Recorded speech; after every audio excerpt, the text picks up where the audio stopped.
안녕하십니까. 경영지도사 시험 2차 시험 대비 품질경영 과목 강의 시작하도록 하겠습니다. 저는 경영 컨설턴트 최진택입니다. 반갑습니다. 자, 강사 소개 먼저 드리겠습니다. 경영 컨설턴트 최진택입니다. 2015년부터 경영 컨설팅에서 10년 차이고요. 그다음에 경영지도사 이 수험 관련 강의는 2008년부터 했네요. 뭐 기술사, 기술지도사, 또 경영지도사 등등의 자격 및 연호가 있습니다. 자, 우리 책은 여러분들 8페이지, 6페이지 정도 보시겠습니다. 여기 이제 있는 내용인데 4페이지네요. 저자의 인사말. 책에는 이제 저자의 인사말에서 여러 말 많이 써놨는데 거두절미하고 짧게 얘기하겠습니다. 여러분 수험의 길라잡이, 그 다음에 여러분의 합격하도록 하겠습니다. 그 다음 페이지에 보게 되면 이제 그 참고문헌이 있습니다. 7쪽에. 참고문헌을 다 보실 필요는 없고요. 농담 하나 드리겠습니다. 저는 이제 이번 시험에 합격 정도가 아니고 전국 수석을 하겠습니다. 라고 하시는 분은 참고문헌 중에 위에 한두 개 정도만 더 보시면 될 것 같은데, 그건 참고하도록 하시고요. 자, 다음으로는 이제 본 교재의 용도. 거두절미하고요. 여러분의 합격에 딱 맞춰져 있습니다. 2008년부터 제가 품질경영, 여러분들 아시다시피 2007년도에 본 시험이 지금과 같이 생산관리, 품질경영, 경영과 이렇게 세 과목 체제가 됐어요. 그때부터 제가 직접 시험 보고 또 제가 강의하면서 2014년 기준해서 그때까지 수험에 가장 잘 맞게 최적화되어 있는 수험서입니다. 그래서 말씀드렸다시피 이 책의 본 강의, 그 다음에 앞에 보강 강의 들으시고, 만약에 혹시 뭐 전국 수석을 하시겠다면은 이제 그 앞에 참고문헌 한두 권 정도 보시면 될 것 같습니다. 자, 지금부터 이제 강의를 시작하도록 하겠습니다. 8쪽 목차를 보겠습니다. 목차에 이렇게 나와 있는데, 여기가 핵심적으로 강의해야 될 부분입니다. 노란색, 지금 저희가 여기를 핵심적으로 강의할 거고요. 이 부분이 바로 1장부터 25장까지 이 내용들이 압축되어 있는 그야말로 유학 핵심입니다. 여기를 중점적으로 강의할 거고요. 그 다음 이 부분이 끝나고 나면 이제 이 품질경영 보강 1 그래가지고 통계 분야 강의를 해드릴 거고요. 그 다음에 기출문제 풀이, 특히 직전 연도 기출문제 같은 경우는 다 풀어드릴 거고, 최근에 계산 문제, 즉 통계 문제가 빈번하게 제출되고 있습니다. 거의 100점으로 봐서는 30점 정도, 또는 많으면 한 60점이나 이렇게 많이 나오고 있습니다. 그래서 요렇게 여기, 그 다음에 여기 이렇게 해서 강의를 진행하도록 하겠습니다. 자, 여러분들 페이지는 262쪽 되겠습니다. 이렇게 해서 제가 앞에 전체 내용을 대략 한 155개 주제로 압축을 해놨습니다. 여기가 핵심이고요. 이거는 꼭 여러분 숙지하시면 될 것 같습니다. 자, 첫 번째 경쟁우위,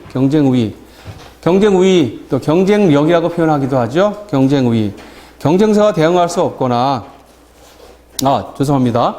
자, 이렇게 주제별 요약 정리는 여러분 255쪽인데 255쪽 잠깐 보겠습니다. 그래서 256쪽 보시면 되겠네요. 제1문의 경쟁우위 정의와 경쟁우위 유형부터 해서 차별화 정의 등등 해가지고 12번째 품질 통제와 관리 등등. 그래서 여러분들 책은 261쪽 보시면 되겠습니다. 그래서 155번째 관리도에서 모수 추정하는 방법, 두 가지 방법까지 해서 155개로 요약을 해봤습니다. 자, 한 페이지 넘기셔가지고 262쪽을 봐주시기 바랍니다. 제가 책에는 품질경영 주제별 요약 풀이 이렇게 해놨는데, 품질경영 과목의 핵심 요약 정리라고 보시면 되겠습니다. 자, 제일 먼저 경쟁우위, 그 다음에 경쟁우위 유형 보겠습니다. 경쟁우위 정의는 경쟁사가 대응할 수 없거나 대응하지 못할 한 가지 또는 그 이상의 방식으로 수행할 수 있는 기업의 능력입니다. 필립 포틀러가 얘기했고요. 경쟁우위는 크게 세 가지. 코스트 어드밴테이지, 디퍼런테이션 어드밴테이지, 포커스 집중화. 즉 원가 우위, 그 다음에 차별화 우위, 집중화입니다. 자, 두 번째 주제가 가겠습니다. 그 중에서도 저희는 보시다시피 저희 품질경영 과목과는 두 번째 차별화 우위가 저희한테 많은 관련이 있고요. 핵심 사항입니다. 자, 두 번째, 차별화의 정의와 차별화 요소. 소비자에게 독특한 가치를 제공해 줌으로써 가치가 중요한 키워드인 것 같습니다. 가치. 독특한 가치. 그래서 차별화에 소요된 비용 이상으로 높은 가격 프리미엄. 그래서 이걸 이제 또 마케팅적에서는 프리미엄 프라이스라고 그러죠. 예. 독특한 가치를 통해서 프리미엄 프라이스. 자, 차별화 변수에는 크게 유형과 무형, 즉 유형의 차별화 변수와 무형의 차별화 변수가 있습니다. 유형의 차별화 변수는 뭐 제품과 서비스의 특성, 그다음에 무형의 차별화 변수에는 그 이외 보이지 않는 제품과 서비스에 대해서 느끼고 또 사회적으로 감성적 심리적인 차이입니다. 그중에 저희하고 많이 관련이 있는 거는 그 제품 차별화입니다. 제품 차별화 요소 정도는 뭐 암기까지는 아니셔도 되고요. 그 마케팅에서 말하는 또 이 차별화에서 말하는 차별화 요소가 뭔지 정도는 이렇구나 정도는 알아두셨으면 좋을 것 같아요. 제품 차별화에는 형태, 뭐 성능, 품질, 적합성, 내구성, 신뢰성, 수선 용이성, 스타일 등등이 있습니다. 본 챕터에서는 제품 차별화 요소가 저런 거구나 정도만 알아두시면 될 것 같아요. 뭐 꼭 암기까지는 안 하셔도 될 것 같습니다. 자, 세 번째 보겠습니다. 품질의 고객 만족 모델, 그 다음에 고객 만족 등식을 보겠습니다. 여러분 263쪽에 그림을 보시고요. 이제 그 다음에 여기 보시겠습니다. 고객 만족 등식을 보겠습니다. 고객의 기대와 고객의 지각. 그래서 기대는 뭡니까? 기대. 내가 그 제품과 또 서비스를 구매했을 때, 또 체험했을 때, 또 그 전에 이 제품과 이 서비스를 받으면 이 정도의 그 얻음이 있겠다라고 한 기대. 반면에 지각은 뭐예요? 내가 그 서비스도 그 제품을 썼을 때 느끼는 거. 느낌의 차이인데, 그 기대보다 지각이 얻는 것이 크면 만족 또는 기쁨을 할 것이고요. 그 내가 기대했던 것보다 훨씬 지각이 작으면 이제 불만족을 일으키는데, 농담 하나 드리겠습니다. 여러분들 저기 소문난 잔치에 먹을 거 없다라고 하는 속담이 있죠. 예. 그 소문난 잔치에 먹을 게 없답니다. 그 소문난 잔치, 뭐 별로 이렇게, 쉽게 가지고 이거를 이제 저희 쪽 용어에 맞춰 쓰게 되면은 소문난 잔치에 갔더니 불만족이더라. 라는 이야기인데, 여러분들 소문난 잔치가 왜 먹을 게 없죠? 이미 기대치가 매우 올라가 있기 때문입니다. 그래서, 마케팅적인 차원과 우리 차원이 딜레마인데, 어떻습니까? 그 마케팅을 위해서는 고객의 기대치를 조금 높여야 되지 않나요? 그런데 너무 높여놓으면 어떻게 되죠? 너무 높여놓으면은 자칫 잘못하면 어떻게 되죠? 뭐 과대 광고라든지 뭐 과장 광고가 될 수 있고요. 또 과대 광고 또 과장 광고를 통해서 고객의 기대치를 높여놓게 되면 고객에게 구매로 이어지게 할 수는 있는데 문제는 또 어떤 거죠? 구매하고 나서 실제 느끼는 것보다 너무 과대하니까 불만족을 일으킵니다. 그래서 실제 이거는 그 부분은 이제 저희가 신경 쓸 부분은 아닌데 마케팅에서도 항상 고려를 합니다. 고객 기대를 어디까지 높여놓을 것이냐. 많이 높이게 되면은 판매로 이어지는 좋은 점이 있긴 하지만은 그 이후에 또 이후에 문제가 됩니다. 여하튼 고객 만족은 고객의 기대와 고객의 지각 그거의 등식에 의해서 결정된다는 거. 그런데 고객의 지각에 영향을 미치는 요소들이 이 세 가지입니다.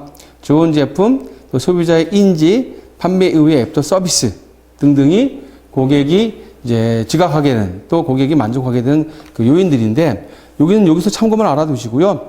후에 그 품질의 8가지 요소, 또 품질의 8차원, 데이비드 가빈이 말하는 품질의 8차원과 연계해서 보게 되면 그게 어떤 건지 또 보이시게 될 겁니다. 자, 핵심 주제 4번. 품질의 모래성 이론. 이 모래성 이론을 그리시고 한번 설명해 보세요라고 한번 제가 요약 정리를 해봤는데, 거두절미하고 어떻습니까? 꼭 저희 뭐 이 이론을 떠나서라도 기업 실무 현장에서 놓고 보게 되면 어떻습니까?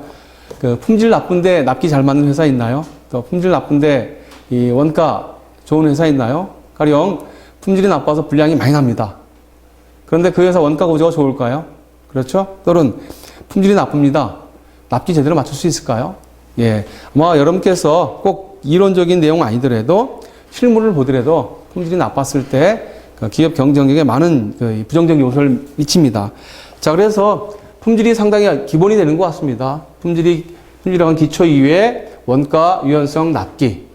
그것이 또 이루어져야 뭐 가격, 뭐 다양성, 뭐 적시 이런 것이 나오고 이런 것이 모여야 궁극의 경쟁력이 되지 않나. 여하튼 품질을 모래성 이론에서는 그 가장 주춧돌이다, 밑받침이다 정도를 알아두시면 될 것 같습니다.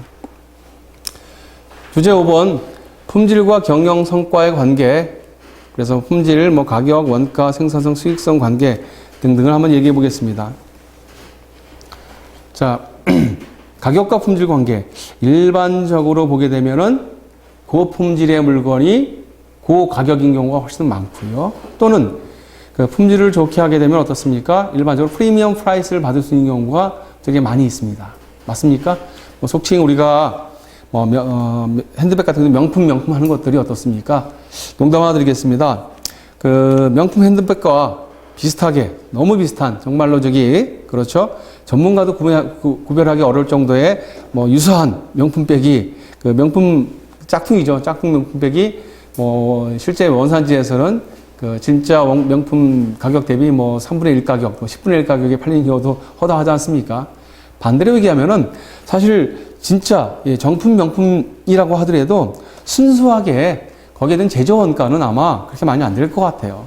나머지는 뭐죠? 예, 얻을 수 있는 이제 애프터 서비스라든지 또는 그 프리미엄 프라이스가 아닐까 싶습니다. 자, 그래서 일반적으로 보게 되면 품질과 가격이 그다음 그 품질이 좋은 고품질이 높은 가격을 받을 수 있는 경우가 많고요. 원가를 띄워놓고 밑에 것부터 할게요. 일반적으로 품질이 좋게 되면 생산성이 좋습니다. 가령 뭐 불량품이 줄어서 그 산출이 향상되고요. 세 번째, 수익성 보겠습니다. 수익성. 품질이 좋아서 수익성을 좋게 하는 경우가 많이 있습니다. 우선 품질이 좋음으로 인해 가지고 이 고객에게 매력도가 상승을 하고 그로 인해서 시장 지배를 할 수 있고 시장 점유율을 높이거나 또 시장 지배를 할 수 있고요. 그로 인해서 어떻습니까? 마켓쉐어가 늘어나는데 그래서 시장 점유율 증가 또는 뭐 품질이 좋아서 즉 불량품이 적어서 코스트에 긍정적인 영향을 미치는 경우입니다. 자, 다음으로는 이제 제가 살짝 건너뛰었던 원가와의 관계를 보겠습니다. 다른 것들은 다 하나인데 원가는 이렇게 써놨네요. 품질이 좋아지면 원가가 올라가요. 또 품질이 좋아지면 원가가 내려가요. 요때의 품질을 우리 이렇게 보시면 될 것 같습니다. 요거는 좁은 의미의 품질이고, 요거는 뭐 넓은 의미의 품질이라고 보시면 될 것 같아요. 우선, 품질이 올라가니까 원가가 내려가는 경우, 요때 품질은 어떻습니까? 뭐, 가령 품질의 그 범위를 불량품이라든지 이런 걸로 좁혀보면 되겠네요. 불량이 줄어드니까 원가가 좋아진다. 원가가 내려가죠. 예. 그 불량품으로 인한 손실이 줄어드니까 원가가 내려가는 경우. 반면에, 여기를 보겠습니다. 품질을 좋게 하기 위해서 원가가 올라가는 경우네요. 이런 경우는 뭐죠? 예를 들어서 좁은 의미의 품질 말고 가령 예를 들어서 뭐 그 물건의 성능이라든지 뭐 또 그 물건의 뭐 특히 외관 품질이라든지 가령 뭐 외관을 미려하게 아름답게 해가지고 뭐 일반 뭐 우스갯소리 하나 할게 인조 가죽 써도 될 건데 아주 천연 가죽을 썼어. 그렇죠? 그래서 뭐 촉감이라든지 또 겉모양이라든지는 상당히 좋아졌어. 예. 그럴 경우 과거에 인조가죽 쓰는 물건보다 천연가죽을 쓰므로 인해 가지고 원가가 올라가는 경우. 자, 그래서 다른 거와 달리 원가에서 말하는 요 품질과 요 품질은 조금 범위가 다른 것 같아요. 요때 품질은 뭐 가령 예를 들어서 불량이라든지 이렇게 좁은 의미고 요때의 품질은 뭐 미관이라든지 뭐 그 등등까지 이야기하는 거고. 자, 품질의 범위에 대해서는 우리가 조금 있다가 그 주제 8번에서 품질의 8요소에서 다시 한번 살펴보도록 하고요. 이렇게 해서 이제 주제 5를 맞춰보겠습니다. 자, 여러분들 데이비드 가빈이라는 사람이 이제 품질의 개념을 나열을 해봤습니다. 상세한 내용 한 15쪽 보겠습니다. 15쪽이 좀 더 여러분에게 상세하게 써놨고요. 본 페이지에는 이제 딱 주제만 써놨습니다. 우선 그 선험적 품질을 보겠습니다. 절대적 우수성이에요. 쉽게 명품, 또 뭐 장인의 걸작품 등등을 이야기했고요. 두 번째, 제품 관점의 품질입니다. 즉, 그 물건의 고유의 특성이에요. 그 물건 고유의 특성. 그 물건, 즉 재화의 고유의 특성. 제품이 특정 속성을 갖추고 있는가에 따라서 품질을 객관적으로 평가하는 겁니다. 네. 그래서 품질을 절대적으로 봤고요. 또 그 품질은 일반적으로 높은 코스트에 의해서 가능했고요. 제품의 유용성, 즉 쓸모있느냐입니다. 세 번째는 이제 제조 관점의 품질입니다. 생산부서, 제조 관점이니까 여러분들 이 기업 같으면은 생산부서라고 표현을 하겠습니다. 생산부서 관점에서 품질은 뭐죠? 적합 품질입니다. 뭐에 적합해야 돼요? 요건, 또 요구와 일치할 것. 여러분들 저기 농담 하나 드리겠습니다. 양품 또 불량품이라는 표현을 쓰게 됩니다. 품질에서. 맞습니까? 그런데 이 양품도 불량품의 기준이 뭐죠? 우스갯소리 하나 할게요. 도면과 맞으면 양품, 도면과에 틀리면 불량품. 가령 도면에 어떤 요건이 예를 들어서 이 물건의 치수라고 한다면은 이 치수는 100mm에 플러스 마이너스 1mm. 즉 그래서 이 물건을 정말 치수를 재봤더니 100mm에 플러스 마이너스 1mm 안에 들면은 양품, 벗어나면 불량품 이렇게 표현하지 않습니까? 뭐죠? 적합, 즉 일치. 뭐죠? 설계와 일치하느냐가 적합 품질이고요. 좀 더 넓게 가면요. 이것도 마찬가지겠죠? 우리가 설계한 이 제품이, 이 도면이 일치하느냐. 무엇과 일치해야 되죠? 이때는 고객의 요구와 일치하느냐. 일치하면은 좋은 설계이고요. 고객의 요구와 일치하지 못하면 나쁜 설계이고요. 그래서 제조 관점에서 품질은 적합, 즉 요건의 요구와 일치하느냐. 이게 제조 관점의 품질이었었습니다. 네 번째, 사용자 관점의 품질이에요. 다소 좀 주관적일 수 있습니다. 그래서 이 사용자 관점에서는 고객의 욕구 또는 요구, 기대사항을 만족시키는 능력입니다. 품질은 사용자 개개인이 가지는 느낌, 또 지각의 정도죠. 느낌, 또 지각의 정도에 따라 다를 수 있고요. 자, 다섯 번째는 가치 관점의 품질입니다. 성능과 원가와의 관계. 그래서 품질은 원가 분의 성능 이렇게 표현을 합니다. 바람직한 원가 또 가격으로 제공되는 성능, 특성을 이해해야 되는데 여러분들 요즘에 혹시 여러분들 가성비라고 하는 단어를 혹시 들어본 적 있어요? 가성비. 뭐냐고 그랬더니 가성비. 가격과 성능의 비라고 합니다. 그렇죠, 여러분들. 실제 여러분께서 이 용어를 쓰거나 또 쓰지 않더라도 또는 여러분께서 이 품질이라는 관점을 생각 안 하셨어도 여러분께서 실제 개인으로서 구매 행위를 하거나 또 사회생활을 하면서도 사실 이 가격과 성능의 이 비를 생각하지 않으신가요? 그렇죠? 하다못해 음식점도 그렇죠. 음식점도 예를 들어서 이 음식점에 관한 제일 좋은 게 뭡니까? 싸고 맛있고, 그죠? 그런데 여기는 어떤 음식은 2만 원짜리인데 2만 원짜리의 맛에 비해서 얘는 5천 원짜리인데 맛의 차이가 요만큼밖에 안 나는 것 같아. 그럼 어떻습니까? 가성비라는 관점에서는 5천 원짜리 음식이 훨씬 더 좋을 수 있을 것 같아요. 예를 들어서 음식이라고 하는 것을 음식의 맛을 점수로 환산하기는 어렵지만은 예를 들어서 2만 원짜리 음식인데 똑같은 메뉴예요. 똑같은 메뉴인데 2만 원짜리 음식은 100이에요. 그런데 5천 원짜리 음식은 90이에요. 그런데 3천 원짜리 음식은 예를 들어서 50이에요. 사실 그렇게 따진다면은 가성비, 즉 가격과 성능을 따져서 보게 되면은 아마 5천 원짜리에 90이라고 하는 성능을 가진 음식이 아마 제일 좋을 수도 있을 것 같아요. 가성비. 똑같습니다.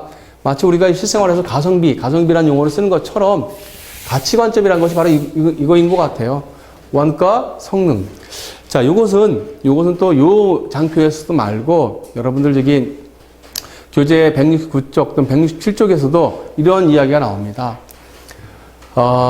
VE, Value Engineering에서는 value를, 즉 가치를 이렇게 표현합니다. cost분의 function. 요때 펑션은 여기서는 성능이라고 표현했고요. 여기서는 function이라고 표현했는데 기능이라고 표현했는데 어떤 차이가 있냐고요? 좀 비슷하다고 보시면 될 것 같아요. 예.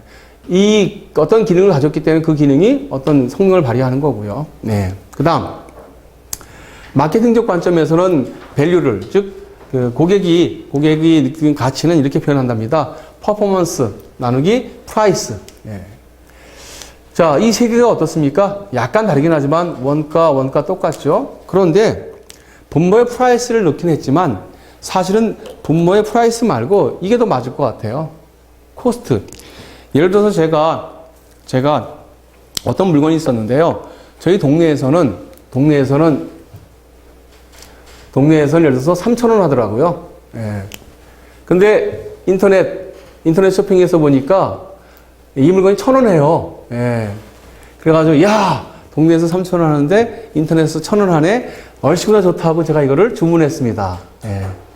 프라이스 얼마죠, 이거? 프라이스 얼마죠? 1,000원. 프라이스가 1,000원이에요. 주문했어요. 그랬더니 제가 총 얼마를 지불했을까요? 택배비 2,500원. 해가지고 어떻습니까? 실제로는 3,500원. 자, 보세요. 이 물건 얼마죠? 프라이스 1,000원. 하지만 저는 구매하기 위해서 총 얼마 들었죠? 3,500원. 제가 구매할 때는 예를 들어서 택배비도 포함해야 되고요. 또는 예를 들어서 제가 이 인터넷에서 이 물건을 찾기 위해서 서칭하기 위해서 뭐 60분, 1시간이 걸렸다. 예. 그런데 제가 뭐 1시간당 임률이 10,000원이야. 예. 어떻습니까? 여하튼 제가 프라이스 또는 구매 원가를 했는데요. 판매자 입장에서는 프라이스지만은 구매자 입장에서는 그 프라이스 플러스에서 구매에 드는 부대 비용도 들어야 되잖아요. 여하튼 그래서 소비자 관점에서는 어떻습니까?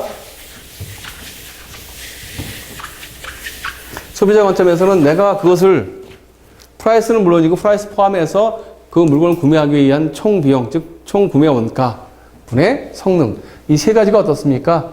다만 여기서는 그 기능이라고 표현했고 얘만 성능이라고 표현했다 뿐이지 똑같습니다. 그래서 그 가치 관점의 품질에서는 그 가민이라는 사람은 품질은 원가분의 성능이다라고 표현을 했고요. 이것은 마치 우리가 가성비, 가격대 성능비라고 하는 그 표현과 일맥상통합니다.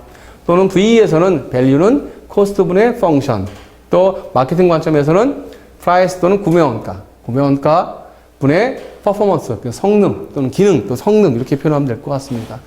라고 했는데 저희 품질에서는 물론 선험적 품질, 제품 관점, 제조 관점, 사용자 관점 다 중요하지만 앞으로 세대에는 좀 더 이 가치 관점의 품질이 좀 더 중요하고 많은 영향을 미치는 것 같습니다. 자, 그 다음 우리가 꼭 한번 알아야 될 사항 중에 하나가 이제 품질의 정의입니다. 정의. 그런데 이 품질의 정의는 크게 세 가지 관점을 놓고 보겠습니다. 자, 어떤 관점이냐고요? 소비자 관점, 생산자 관점, 그리고 그 소비자와 그 생산자가 속해 있는 전체, 즉 그 사회 관점, 세 가지를 놓고 보겠습니다. 자, 우선 소비자, 즉 사용자 관점에서는 뭘까요? 쓸모있음. 나한테 쓸모 있는가? 예를 들어 보겠습니다. 본 강의가 뭐 아주 세상에 정평나 있는 명강의예요. 그런데 예를 들어서 그 변호사 시험을 준비하는 학생에게는 본 강의는 무용지물입니다. 맞습니까? 아무런 쓸모가 없겠죠. 예, 제가 그분을 모셔다 놓고 자, 이 과목은요, 예, 매우 좋은 강의입니다라고 목놓아 외쳐봐도 그분에게는 전혀 쓸데없는 아마 변호사 시험을 보셔야 될 분이라면은 그 시각에 차라리 낮잠을 한 시간 주무시는 게 훨씬 나을 수도 있을 것 같아요. 뭡니까? 사용자 관점은 나한테 쓸모 있어요. 쓸모 있음. 두 번째, 생산자 관점은 적합성입니다. 적합해요? 뭐하고? 요건하고. 생산부서는 뭐하고 요건이 맞아야 됩니까? 도면하고. 제가 이제 도면이라고만 짧게 표현했지만 좀 더 다른 말로 표현하게 되면 설계 품질과 일치해야 돼요. 또 하나, 이 설계를 하는 부서, 즉 개발 부서는 어떻습니까? 개발 부서는 또 뭐하고 일치해야 돼요? 고객의 요구와 일치해야 됩니다. 그래서 이 생산자 관점에서는 적합해야 품질이 좋은 거고요. 도면과 적합하면은 양품, 적합하지 않으면 불량품입니다. 세 번째, 사회적 관점입니다. 사회적 관점의 품질은 이거예요. 사회적 손실의 회피. 농담 하나 드리겠습니다. 다다익선이라고 그러잖아요. 많으면 많을수록 좋습니다. 예를 들어 볼게요. 자동차인데 연비가 좋아요. 어떤 차는 리터당 10km를 달리는데 어떤 차는 리터당 20km를 달립니다. 좋죠? 예. 반면에 어떤 차인데요. 얘도 경쟁사보다 더 커요. 예, 더 좋아요. 뭐냐면요. 매연이 많이 나와요. 어떻습니까? 매연이 많이 나오는 차. 사회적 손실이 큰 거고요. 반면에 또 지금 연비가 나쁜 차도 사회적 손실이 큰 차이고요. 또 이렇게 볼까요? 여러분들 건전지 중에서도 수은전지 어떠세요? 수은전지. 수은전지 한번 드셔보셨어요? 아무도 안 계실 겁니다. 아마 수은전지를 목에 꿀꺽 삼켰다면은 여기 안 계실지도 몰라요. 사람에게 만약에 사람이 수은전지를 삼키게 되면 뭐 치명적인 것뿐만 아니라 폐기하는 데도 문제가 많이 있죠. 그렇죠? 또 하나, 사회적 손실이라는 관점에서 여러분들, 지금도 저희가 이 방안에서 강의를 하고 또 여러분이 강의를 듣는데 전기라고 하는 이 필수적인 요소와 함께 하고 있습니다. 그렇죠? 전기 다 꺼지면 아마 여기가 어두컴컴할 것 같아요. 그런데 전기를 만드는 여러 가지 방법이 있지만 크게 보면 크게 세 가지인 것 같아요. 수력, 화력, 원자력, 그리고 기타. 기타는 워낙 좀 적으니까 태양열 등등이 있는데 태양 그다음에 조력 등등이 있는데 그건 예외로 볼게요. 그래서 크게 보면 수력, 화력, 원자력인데 사회적 손실이라는 관점에서 보면 어느 게 제일 나쁜 것 같나요? 그죠? 원자력, 화력 아마 수력 순일 것 같아요. 차이점은 화력은 늘 연기를 매연을 뿜지만 하지만은 치명성에 비하면 원자력이 더 크지 않나요? 예를 들어서 역사적으로 보기도 오래됐지만 체르노빌이라고 하는 그곳은 지금도 방사능이 막 나오고 그래서 이 기형적인 이 동물도 기형적인 게 나오고 한다면서요. 그래서 어떻습니까? 사회적 손실 관점에서 놓고 보게 되면은 원자력 발전이라고 하는 것이 운전 중에는 괜찮은데 거기서 나오는 이제 폐기물들 또는 예를 들어서 일본의 어느 이 원자력 발전소로 좀 크게 한번 사고가 나가지고 여적도 좀 고생하지 않습니까? 일각에서는 그것 때문에 태평양에 있는 물고기 이 생선 먹으면 안 된다는 얘기가 나올 정도로 자, 여하튼 이 사회적 관점에서는 어떻습니까? 손실이 작을 것입니다. 그래서 사회적 관점을 놓고 보게 되면은 수력 또는 화력, 원자력 중에서도 아마 원자력이 꼭 좋다고만 볼 수는 없을 것 같아요. 운전하는 중에는 깨끗하고 하지만은 만약에 그것이 거기서 난 폐기물 또는 만약에 사고가 났었을 때 등등의 폐해를 놓고 보게 되면은 결코 이제 원자력도 꼭 좋은 것만 아니더라. 위험합니다. 여하튼 다시 한번 정리해 보겠습니다. 품질, 사용자 관점에서는 쓸모 있음, 나한테 쓸모 있냐? 두 번째, 생산자 관점에서는 적합성, 설계의 품질과 적합성, 또 요구 품질과 적합성. 세 번째, 사회적 관점에서는 사회적 손실. 예를 들자면은 자동차에 매연이 많이 나와요. 나쁜 거고요. 이거 폐기하려면은 폐기 비용이 많이 들어요. 나쁜 겁니다. 자, 이어서 주제 8번. 제품 품질의 8요소. 데이비드 가빈이라고 하는 품질 석학이 이 품질을 8가지 차원으로 정리를 해봤습니다. 여러분들 요거는 이제 별표 딱딱 쳐두시고요.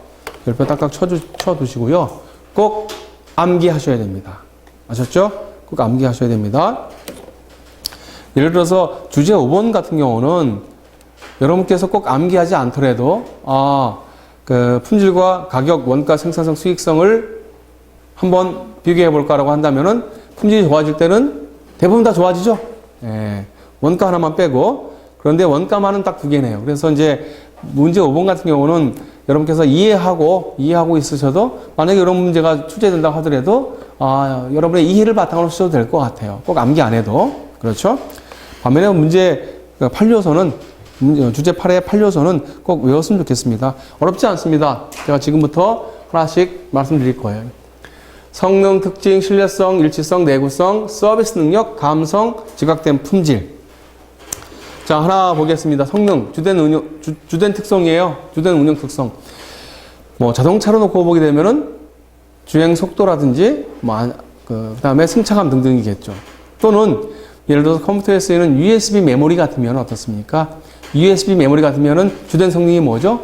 저장 용량과 그 다음에 읽기 쓰기 속도 이런 것이 주된 성능입니다. 두 번째 특징. 예를 들어서 이 자동차에도 여러 가지 특징이 있죠. 어떤 차는 스포츠카입니다. 또 어떤 차는 스포츠 유틸리티 비킬 SUV입니다. 또 어떤 차는 지프형 자동차입니다. 특징이죠. 지프형 자동차의 특징, 그런 게 한 특징이고요. 그다음에 세 번째 신뢰성입니다. 신뢰성이라는 용어는요. 다음에 또 우리 신뢰성이라는 관점에서 또 한번 용어를 정확히 살펴보겠습니다만은 쉽게 얘기하면 이렇게 보시면 될 것 같아요.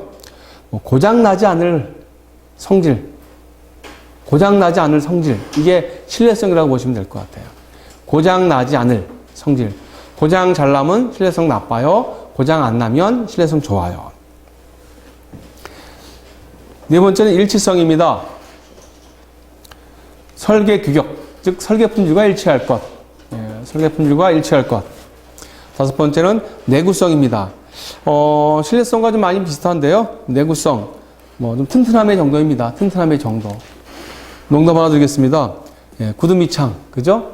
튼튼해가지고 잘 마모 안 돼. 또는 타이어, 또는 등등. 또 자동차라고 하는 것도 어떻습니까? 10년 또는 15년, 20년 타게 되면 어떻습니까? 이 자동차를 이렇게 차체, 즉 샤시를 이루고 있는 이것도 금속이긴 하지만 금속조차도 사실 오래되면은 피로해가지고 부러지고 깨지고 그러지 않나요?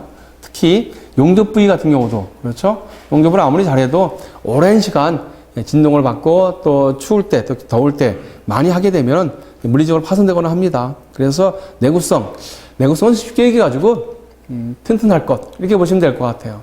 구두 뒷굽이라고 친다면은 잘 마모 안 될 것이라고 보시면 될 것 같아요. 자, 여섯 번째는 서비스 능력입니다. 신속하고 용이하게 제품을 수리할 수 있는 능력이 서비스 능력입니다. 자, 다음으로 이제 감성입니다. 감성적인 요소예요. 쉽게 얘기하죠. 이렇게 보시면 될 것 같아요. 디자인이 예뻐. 아무개님, 예를 들어서 그 물건과 그 물건이 있는데 왜 이 물건을 사셨어요? 이게 더 이뻐서요. 라고 한다면 그분은 감성 품질을 선택하신 거예요. 그래서 시각, 감각, 청각, 미각, 후각적 성질. 그래서 감성적인 거. 속칭 디자인 이렇게 보시면 될 것 같습니다. 여덟 번째는 이제 지각된 품질. 영문으로는 perceived quality 그러는데요. 여러분 쓰세요. 번역에 따라서 지각된 품질 이렇게 쓰기도 하고요. 인지 품질 이렇게 번역하기도 합니다. 인지 품질 또는 인지된 번역마다 인지 품질 이렇게 표현하기도 하고요. 인지된 품질 이렇게 표현하기도 합니다. 여러분들은 이거든 저거든 하나만 외워두시면 될 것 같아요. 자, 저게 뭘까요? 이런 것 같아요. 이제 회사의 이미지 같은 거라고 할까요? 이미지. 인지 품질이, 즉 지각된 품질이 좋은 기업은 소비자가 어떤 구매 행위를 할 때 어떤 새로운 제품이 나왔습니다. 신제품이 나왔을 때 여태까지 세상에 없던 제품이에요. 그렇죠? 세상에 없던 제품인데 새로운 게 나왔어. 그런데 A사가 있고 B사가 있어. 그런데 A사는 과거부터 예를 들어서 전자제품이라고 한다면요. 전자제품을 잘 만드는 회사야. B사는 난생 처음 보는 회사야. 그런데 두 개의 물건이 가격도 비슷하고 또 성능도 비슷하다면 그렇다면 어떻습니까? 소비자는 기왕이면 기업의 이미지가 좋은 회사를 선택합니다. 또 하나 예를 들어볼까요? 이런 것도 하나의 이해가 될 수 있을 것 같아요. 어떤 이제 이 종이를 많이 쓰는 회사가 아니고 어쩌면 이제 종이로 이제 제품을 만드는 회사인데 종이의 주 원료 중 하나 나무지 않습니까? 그렇죠? 그 회사는 이제 그 회사가 제품을 많이 팔고 생산을 많이 하면 많이 할수록 화장지나 이제 기저귀 같은 걸 만드는 회사예요.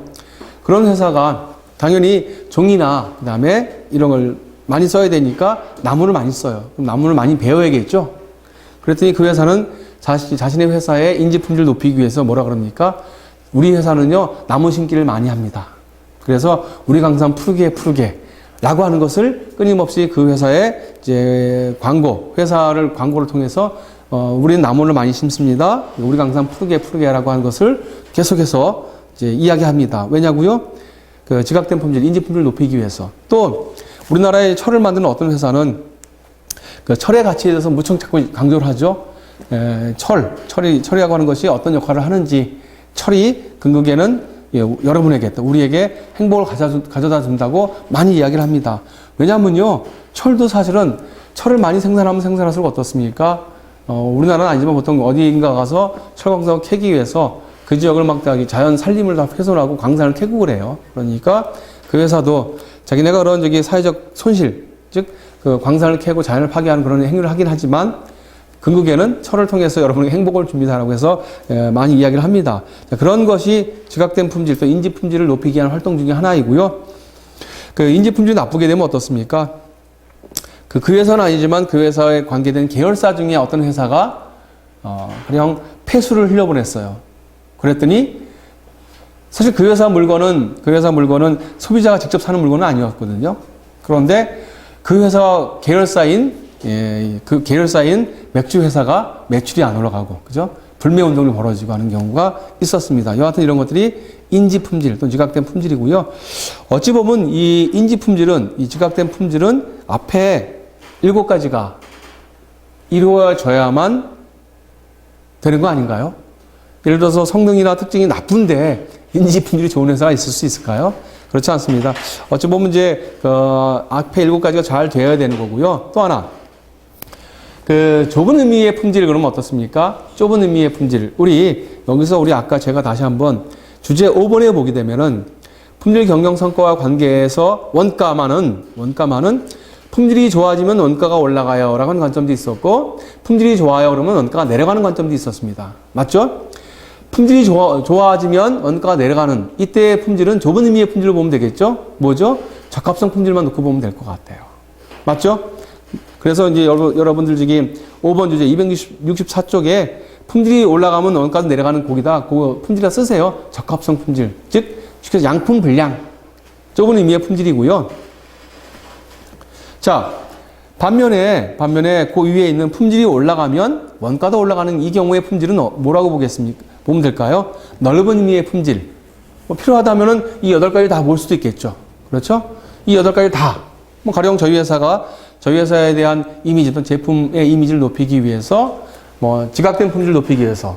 그래서 저희 회사는 좋은 제품을 만드는 회사란다 하고 소비자에게 광고를 한다든지, 또는 그 물건의 성능을 높이기 위해서 좀 더 높은 성능을 만들게 한다든지, 그러려면 어떻습니까? 원가가 올라가는 경우가 있습니다. 그래서 이 원가 부분에서 품질이 좋아지면 원가가 올라가요의 품질은 넓은 의미의 품질이고, 그죠? 품질이 올라가면 원가가 내려가야 하는 의미는 좁은 의미, 즉 적합성 품질, 즉 불량 양품 관점의 품질이었었습니다. 자, 그리고 그 시대가 흐름에 따라서 어떻습니까? 시대가 흐름에 따라서 또는 그 기업의 품질 경영 수준에 따라서 초창기에는 어디가 중점이겠습니까? 예를 들어서 이 일치성, 즉 양품 불량 이런 거에 좀 더 관점이 많을 거고요. 그 기업의 품질 수준이 올라가면 올라갈수록 어떤 관점이 좋아지겠습니까? 여기가 이제 주된 관점의 품질이 될 것 같아요. 저희 회사는요, 불량이 많이 나서 그런 회사 같으면 일단 이거에 연연을 하겠죠. 또, 이 8가지 품질을 놓고 보게 되면은, 회사에 조직이 있습니다. 여러 가지 기능 부서가 있죠. 그죠? 가령 예를 들어서 인사부도 있고, 홍보부도 있고, 재무부도 있고, 또는 예를 들어서 생산부도 있고, 또는 개발부도 있고, 품질관리팀도 있고, 등등등 여러 가지 조직이 있는데, 일치성 놓고 보겠습니다. 일치성. 좁은 의미의 일치성은 아마 주로 어느 조직에 해당될까요? 가령 예를 들어서 생산팀이라든지, 생산의 직접 부서에 주로 관련이 될 것 같아요. 반면에 첫 번째, 두 번째 성능 특징은 주로 어느 부서에 연관되어 있을까요? 개발 부서라든지, 그 다음에 또는 마케팅 팀, 이런 쪽하고 많이 관계가 될 것 같아요. 마케팅 팀에서 이 물건을 가지고 오기 위해 필요한 요건이 뭔지 등등을 알아야 되니까 이 성능 또는 특징 등등은 아마 주로 마케팅 팀이나 또 개발 팀에서 많이 관련이 될 것 같아요. 그 다음에 서비스 능력은 또 어느 팀하고 관련될까요? 서비스 능력은 가령 예를 들어서 전자제품 회사라든지 자동차 회사 같으면은 회사의 많은 조직 중에 이 서비스 센터라든지 이런 경우를 두고 있는 경우가 있겠죠? 그런 조직하고 관련이 있을 것 같습니다. 또는 이것도 되겠나요? 여러분 이건 어떻습니까? 고객센터라 그래가지고 예를 들어서 어떤 물건 쓰다 좀 이상이 있으면 고객센터 전화해가지고 이 물건 이상이 있는데 어떻게 합니까? 라고 했었을 때 대응해주는 경우, 그렇죠? 고객센터라든지 서비스센터 등등하고 관련이 있을 것 같아요. 반면에 감성 품질은 어디하고 제일 많이 관계가 될까요? 아마 개발 부서하고도 많이 관련되겠지만 좀 더 마케팅 부서하고도 좀 더 이 많은 영향을 미칠 것 같아요. 그 다음, 8번째, 지각된 품질은 어느 부서하고 주로 관계돼 갈까요? 이거는 뭐 특정한 어떤 부서라고 하기는 어려울 것 같네요. 전사적인 거이고, 마지막에는 아무래도 예를 들어서 회사의 대외적인 업무를 많이 하는 부서, 예를 들어서 뭐 홍보부서라든지 또 마케팅 부서라든지 이런 쪽하고 많이 관계될 것 같습니다. 따라서 우리가 뒤에도 이제 품질 경영의 발전 단계라든지 또 품질 경영의 의미 등등을 이야기할 때도 그런 것 같아요. 기업이 현재 상황에 따라서 어떤 회사는, 여기를 좀 먼저 해결해야 될 회사가 있을 것이고 또 어떤 회사 쪽 단계가 발전되게 되면은, 우리 회사는 좀 8.8, 지각된 품질을 드라이브 해야겠다라고 이제 이야기해야 될 상황도 있을 것 같습니다. 요것은요, 조금 있다가 우리 다음 보시게 되면은 품질 경영의 품질 관리의 발전 단계라든지 또 그다음에 품질 관리와 그 업무 영역 등등을 보실 때 또 한번 보실 수 있습니다. 그때 이 데이비드 가빈이 말하는 제품 품질의 8가지 요소를 알아두셔야 되고요. 다시 한번 말씀드리겠지만 이거는 좀 암기하셨으면 좋겠습니다. 물론 지금 당장은 암기가 안 되죠. 그래서 여러분 반복하셔가지고요. 이 성능부터 지각된 품질까지 8가지 속성은 암기하셨으면 좋겠습니다. 네.